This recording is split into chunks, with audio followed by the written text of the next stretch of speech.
రాధాస్వామి శ్రీశైలం ద్వాదశ జ్యోతిర్లింగాల్లో ఒకటి, రెండవది అది శ్రీశైలం. ఈ పంచారామాలంటే తారకాసురుడి మేడలో ఉండే శివలింగం, అది సుబ్రహ్మణ్యేశ్వర స్వామి జన్మకి సంబంధించి అది అనమాట.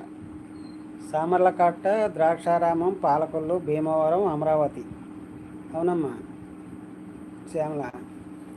సామర్లకోట, ద్రాక్షారామం, పాలకొల్లు, భీమవరం, అమరావతి. ఈ 5 గుళ్ళు ఒకరోజు కార్తీక మాసంలో దర్శించుకుంటే ఆ శివుడు అనుగ్రహం బాగా ఉంటుందని కొంతమంది చాలా బాగా నమ్ముతూ ఉంటారు. ఈ 5 గుడుల్లో ఉన్న శివలింగాలు ఒక్క శివలింగం నుంచే పడ్డాయంట అప్పుడు.